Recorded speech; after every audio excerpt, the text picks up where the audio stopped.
Shalom, brothers. Back again. I want to give all praises to Yahweh Bashem, Yahweh Shai. Double honors to the elders of GMS who I learned this truth from. And shalom to the elect brothers. Alright, the sincere brothers, alright? So this lesson is King James, a homosexual. King James the First of England and the Sixth of Scotland. Alright? Just to bring out information on it, the Lord blessed me with some information that I didn't know before. And you got these assholes out there in the general world, talking about King James as a faggot, trying to discredit the King James Bible. And also you got these assholes, these Kemet assholes, slander and all these guys talking about King James was a homosexual, which is, man, it's so debunkable. It's just it's really funny, like it's the information's out there, but it's just like one stumbling block and these guys just run with it basically. So without further ado, I'm going to get into it. So basically, when you research who brought out the lie, the forgery that King James is a homosexual, you're looking at the man on the screen right here.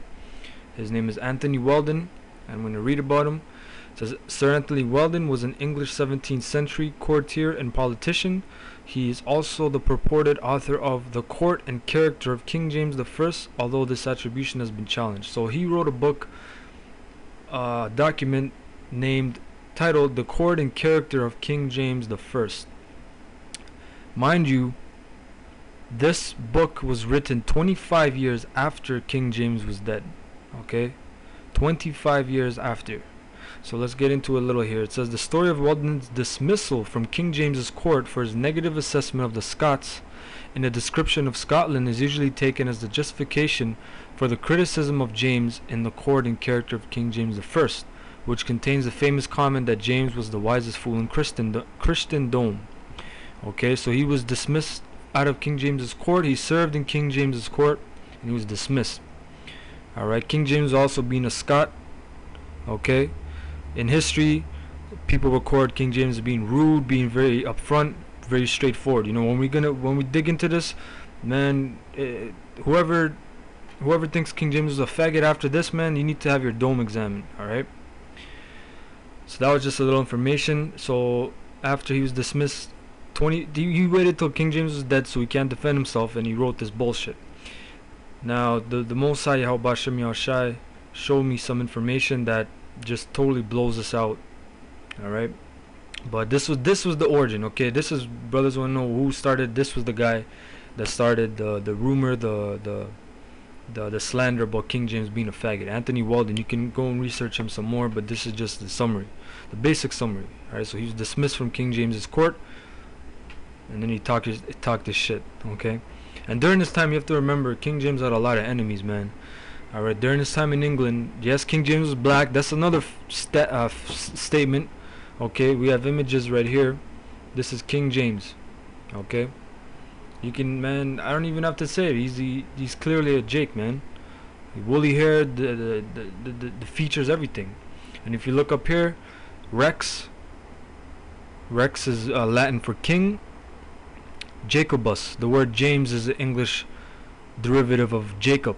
So his actual name is King Jacob, Jacobus. All right. If you there's a term called the Jacobus era, which is his era, King James's era. It's actually a Wikipedia term. You can look it up. It's the Jacobus era. Okay, so he was actually King Jacob. So that's a icon right there, and we're gonna dig into it, man. All right. So let's go to this document here. Brakate how Brakate Oshai for showing me this. This is a beautiful thing. So this is titled Basilicon Doron. Alright. This was a work, one of King James's works. He had 2 books that he wrote. Alright, this was one of them. And basically it's how to govern a monarchy. Alright.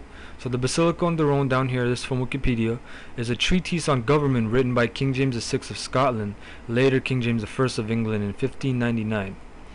Okay, Basilicon Doron in the Greek language, because King James was very fluent in Greek, Latin, I believe French. Okay, he had many languages he was very fluent in. It's in the Greek language, means royal gift. Okay, it was written in the form of a private letter to the king's eldest son, Henry, Duke of Rothesay, born 1594. Okay, so this is King James's work he wrote, Basilicon Daron. It's available on online. You just type in Basilicon Daron online, you'll find it. So it says, this document is separated into 3 books serving as general guidelines to follow to be an efficient monarch. So this is his personal works and personal thoughts, beliefs on how to run a monarchy. The first describes a king's duty towards God as a Christian. The second focuses on the roles and responsibilities in office, and the third concerns proper behavior in the daily life. So if he was a faggot, let's find out, alright, because this is his personal diary, so to speak.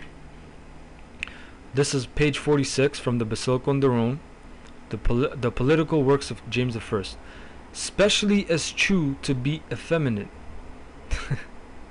Okay, eschew meaning disregard, look at effeminate as being disgusting. Okay, stay away from being effeminate in your clothes, in perfuming, preening, which is like paring nails, or such like, and fail never in time of war to be galliardist and bravest. That doesn't sound like a faggot, man. Okay, I hate to burst your bubble. That is not a faggot. Okay, we go out on the highways every week. We see what faggots talk like, man. Both in clothes and countenance. And make not a fool of yourself in disguising or wearing long hair or nails, which are but excrements of nature, and beware of such misuses of them, to be either of a vindicative or a vain light natural. Especially make no vows in such vain and outward things as concern either meat or clothes.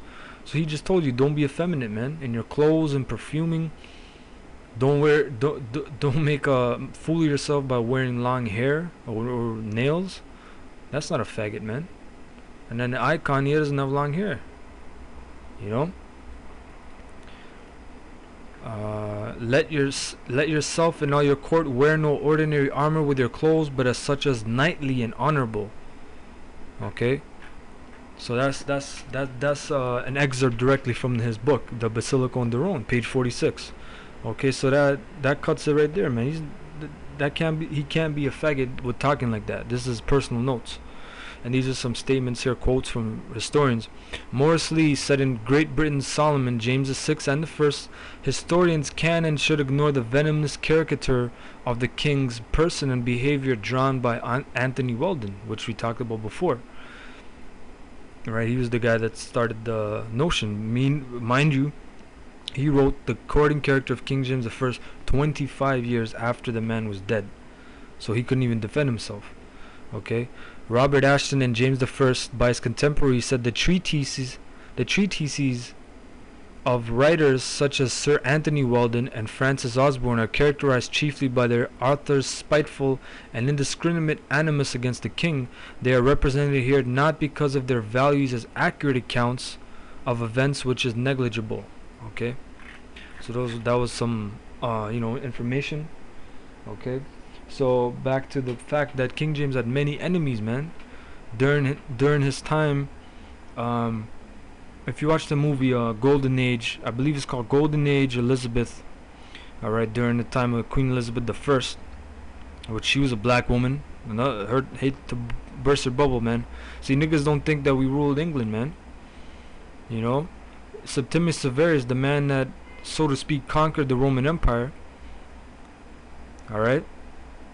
He was buried in Yorkshire, man. That's where he was buried, because he went up into Britain too. So you had Jakes all up in England, man. You know, Queen Elizabeth I, she was the daughter of Henry VIII, and we got images of Henry VIII too. All right. So during her time, if you watch that movie, the whole thing about it was she was warring with Spain. I believe it was Philip the First or Second, and he sent ships. And basically, in history, a storm drew all those ships off. Basically, I believe it destroyed all the ships.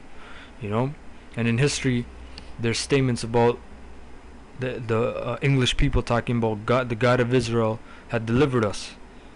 You know, why would they talk like that? Because they were Israelites, man. They were black people. All right, so that happened, and then after, when King James came on the scene, he also, because Queen Elizabeth I, she expelled the Jesuits from England, and King James concurred with that, and they hated King James, man. The Pope hated him. All right, so they sent the Jesuits after him. All right, and uh, one account in history is the gunpowder plot. This is from Wikipedia again. All right. It says the gunpowder plot of 1605, in earlier centuries often called the gunpowder treason plot or the Jesuit treason, was a failed assassination attempt against King James I of England and VI of Scotland by a group of provincial English Catholics led by Robert Catesby. The plan was to blow up the House of Lords during the state opening of England's Parliament on November 5th, 1605, as the prelude to a popular revolt in the Midlands, during which King James's 9-year-old daughter, Princess Elizabeth, was to be installed as the Catholic head of state. Catesby may have embarked on the scheme after hopes of securing greater religious tolerance under King James had faded, leaving many English Catholics disappointed. One of the guys was Guy Fawkes. Fawkes, who had 10 years of military experience fighting in the Spanish Netherlands and suppression of the Dutch revolt, was given charge of the explosives. Now, if you watch that movie V for Vendetta, the elders brought this out a while back. That guy, he was Guy Fawkes. I believe in the movie his name was Guy as well. So that was like a little history plot, right? History scene, but in modern era. He had the same mask and everything. All right, that white mask, that theater type mask. And in the movie they were doing the same thing. They were trying to blow up the House of Lords, or Parliament House, for the Parliament building. Alright, so he was basically, and in the movie they show you, he was a trained killer, man. So that was the same thing, basically a Jesuit, because Jesuits are nothing but trained killers. They're like the secret military of the Roman Catholic Church. Alright, so the plot was revealed to the authorities in an anonymous letter sent to William Parker, 4th Baron